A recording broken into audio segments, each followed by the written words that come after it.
तो दोस्तों अब अच्छी बात यह है कि आप मुझे इंस्टाग्राम पे भी फॉलो कर सकते हैं। नमस्कार दोस्तों, आपका फिर से स्वागत है मेरे इस चैनल पे जिसका नाम है स्टडी लवर्स की पाठशाला। तो मैं आप लोगों को टेंस पढ़ा रहा था।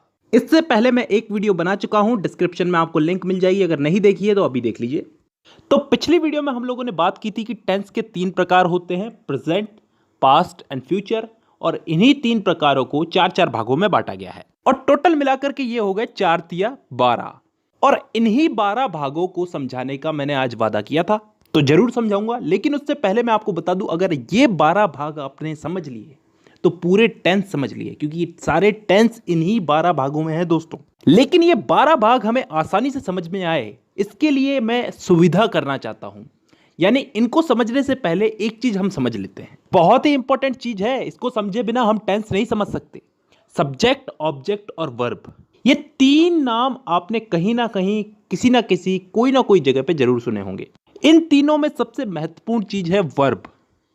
वर्ब को हम हिंदी में बोलते हैं क्रिया, या कह लो कोई काम। सब्जेक्ट का मतलब कोई भी व्यक्ति, जैसे मैं, तुम, रमेश, सुरेश, गीता, सीता वगैरह वगैरह। और ऑब्जेक्ट का मतलब कोई चीज, कोई वस्तु। अब ये तीनों मैंने बता दिए, तीनों समझ में आने के लिए हमको एग्जाम्पल लेने पड़ेंगे। पहला एग्जाम्पल मैं लेता हूं, मैं फुटबॉल खेलता हूं। I play football. इसमें आई सब्जेक्ट है, फुटबॉल ऑब्जेक्ट है और प्ले वर्ब है, क्रिया है। अब आपने वर्ब की फर्स्ट, सेकंड और थर्ड फॉर्म का नाम तो सुना ही होगा। यह किस काम आती है, समझाता हूं। देखिए, अभी हमारे पास वाक्य है मैं फुटबॉल खेलता हूं, आई प्ले फुटबॉल। इसमें प्ले जो है ये वर्ब है और प्ले वर्ब की फर्स्ट फॉर्म है।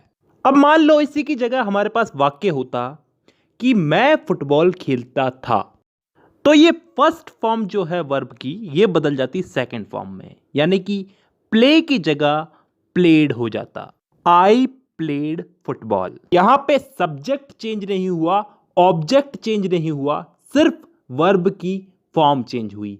फर्स्ट फॉर्म से वर्ब की सेकंड फॉर्म हो गई, प्ले बन गया प्लेड।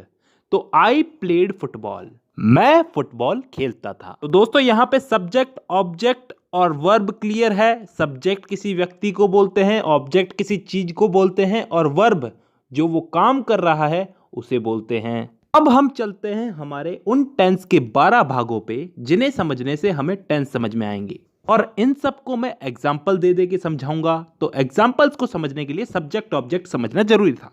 तो अब शुरू करते हैं इन 12 भागों को समझना। अब यार पहले तो ये इंडेफिनेट वाले समझ लेते हैं, प्रेजेंट इंडेफिनेट, पास्ट इंडेफिनेट और फ्यूचर इंडेफिनेट। तो पहले हम समझते हैं प्रेजेंट इंडेफिनेट। हाँ, तो अब इसको मैं एग्जाम्पल देकर के समझाऊंगा। 3 टाइप के मैं आपको इसमें एग्जाम्पल्स दूंगा, अफर्मेटिव, नेगेटिव और इंटेरोगेटिव। जिसे हिंदी में बोले तो सकारात्मक, नकारात्मक और प्रश्नवाचक। और उसके बाद कुछ इंपॉर्टेंट रूल्स है वो याद करने हैं, उसके बाद ये भाग कंप्लीट। तो शुरू करते हैं। मैं किताबें पढ़ता हूं, आई रीड बुक्स। यहां पे मैं सब्जेक्ट हूं, किताबें ऑब्जेक्ट है और पढ़ना एक क्रिया है, यानी कि वर्ब है। तो सब्जेक्ट आई, पढ़ने का रीड वर्ब रीड और object books, I read books. चलिए इसी को नेगेटिव में बनाते हैं। मैं किताबें नहीं पढ़ता हूं, I do not read books. यहां पे ये डू नॉट क्यों आया ये मैं बाद में समझाऊंगा, लेकिन अभी इतना समझो कि यहां पे आई वही सब्जेक्ट, रीड वर्ब और किताबें बुक्स ये ऑब्जेक्ट। इसी का हम लोग एक इंटरोगेटिव एग्जाम्पल लेते हैं। इंटरोगेटिव यानी कि प्रश्नवाचक। क्या मैं किताबें पढ़ता हूं, डू आई रीड बुक्स।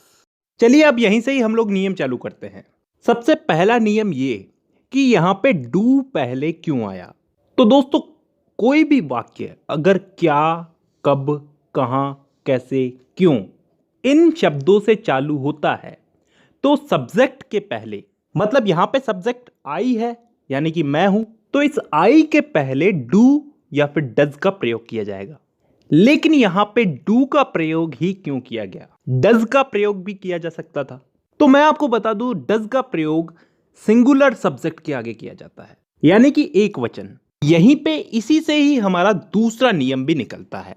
मैंने आपको बताया था यहां पे डू नॉट क्यों आया, ये मैं आपको बाद में बताऊंगा, तो अब बताता हूं।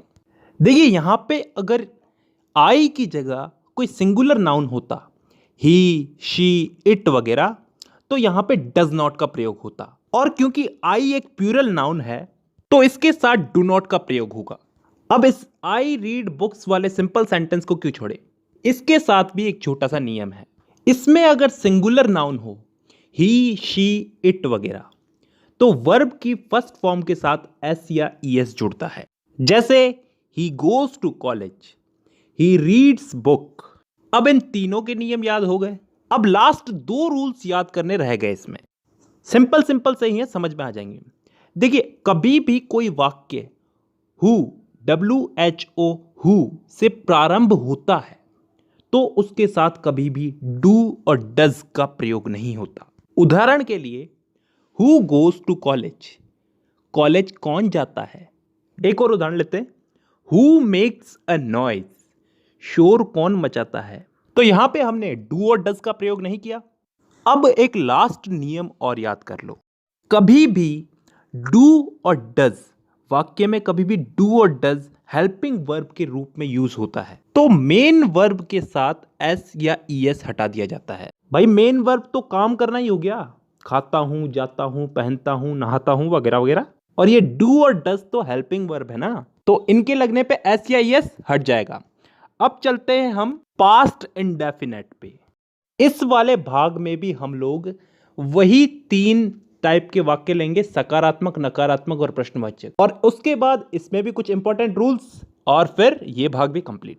देखिए सबसे पहले तो मैं आपको बता दूं, इस टेंस के अंदर कोई काम हो चुका है, बीते हुए समय में समाप्त हो चुका है, खत्म हो चुका है, उस काम को बताएंगे। देखिए दोस्तों मैं चाहता हूं कि इस वाले टेंस के अंदर आप पहले रूल्स समझ लो, रूल्स के साथ साथ हम एग्जांपल लेते लेते समझते जाएंगे। देखिए इस टेंस का सबसे पहला नियम तो यह है कि यहां पे सकारात्मक वाक्यों में वर्ब की सेकंड फॉर्म लगेगी, सभी प्रकार के वाक्यों में। उदाहरण लेके मैं आपको बताता हूं, तुम हिंदी बोलते थे, यू स्पोक हिंदी। यहां पे सब्जेक्ट है यू यानी कि तुम, ऑब्जेक्ट है हिंदी, और स्पीक को हमने स्पोक में बदल दिया। स्पीक यहां पे वर्ब है ना, बोलना, तो वर्ब को फर्स्ट फॉर्म से सेकंड फॉर्म में बदल दिया, स्पीक बन गया स्पोक। अब यहीं पे ही हम लोग इस वाक्य को नेगेटिव में बदल के देखते हैं। करना कुछ नहीं है, तुम हिंदी बोलते थे को तुम हिंदी नहीं बोलते थे, you did not speak Hindi. अरे यहां पे डिड नॉट जुड़ गया और स्पोक बन गया स्पीक। हां यही तो नियम है, नेगेटिव सेंटेंस में सब्जेक्ट के साथ में डिड नॉट जुड़ता है, कैसा भी सब्जेक्ट हो, सिंगुलर हो या फिर प्लूरल हो, और डिड नॉट लग गया तो फिर वर्ब की सेकंड फॉर्म हो जाएगी फर्स्ट फॉर्म, स्पोक बन जाएगा वापस से स्पीक। देखिए दोस्तों डिड जहां भी जुड़ेगा, डिड जहां भी जुड़ेगा वहां पे सेकंड फॉर्म फर्स्ट फॉर्म में बदल जाएगी।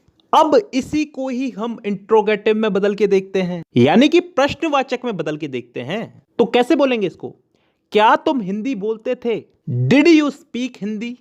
तो दोस्तों अब यहां पे डिड पहले आ चुका है।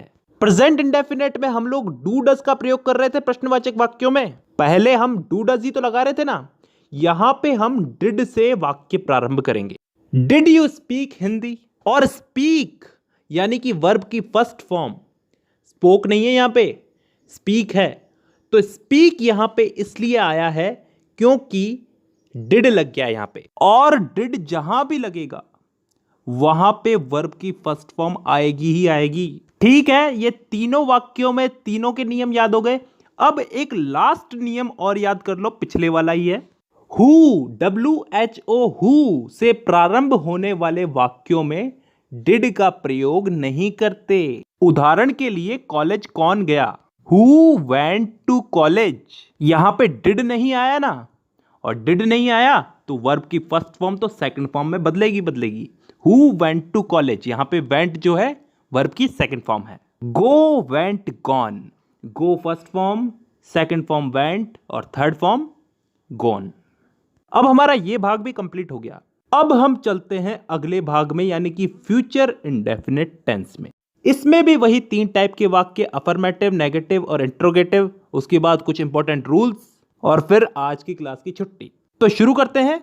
देखिए इस वाले टेंस में भविष्य में होने वाले किसी भी काम, कोई सा भी काम हो, उसके लिए इस टेंस का उपयोग करते हैं। जैसे मैं अफर्मेटिव सेंटेंस में एक एग्जांपल लेता हूं, आप हिंदी बोलेंगे, यू विल स्पीक हिंदी। यहां पे विल लग जाएगा, विल, ठीक है। इसके साथ वर्ब की फर्स्ट फॉर्म लगेगी। देखिए यहां पे मैंने स्पीक बोला है, स्पोक नहीं बोला, तो बस इतना याद रखना है। देखिए शैल और विल का उपयोग होता था पहले, लेकिन अब ये लफड़ा नहीं है, तो आप सिर्फ विल ही याद रखो, हर वाक्य में विल ही लगेगा। अब इसी को ही हम नेगेटिव में लेते हैं। आप हिंदी नहीं बोलेंगे, you will not speak Hindi. यहां पे कुछ फर्क दिखा आपको? यहां पे बस नॉट शब्द जुड़ा है। नॉट शब्द कहां जुड़ा है? विल के बाद और वर्ब से पहले। वर्ब क्या है हमारी यहां पे? स्पीक। काम तो स्पीक तो बोलना ही कर रहे हैं ना, तो वर्ब से पहले नॉट लग गया, विल के बाद नॉट लगा है। अब एक इंट्रोगेटिव एग्जांपल लेते हैं। क्या तुम हिंदी बोलोगे? Will you speak Hindi? यहां पे क्या हुआ है? कुछ फर्क दिख रहा है? विल जो है ये आगे आ चुका है। इंट्रोगेटिव सेंटेंस में विल को सब्जेक्ट के आगे यूज करते हैं, बस इसके अलावा कोई और रूल याद नहीं रखना। तो दोस्तों आज की वीडियो में हम लोगों ने इंडेफिनेट को कंप्लीट समझ लिया। आज की वीडियो में हमने प्रेजेंट इंडेफिनेट, पास्ट इंडेफिनेट और फ्यूचर इंडेफिनेट समझ लिए हैं। अगली वीडियो में मैं आपको प्रेजेंट कंटिन्यूस, पास्ट कंटिन्यूस और फ्यूचर कंटिन्यूस ये तीनों समझाऊंगा। तो दोस्तों आज की वीडियो में बस इतना ही। मुलाकात होगी आपसे अगली वीडियो में, तब तक के लिए धन्यवाद।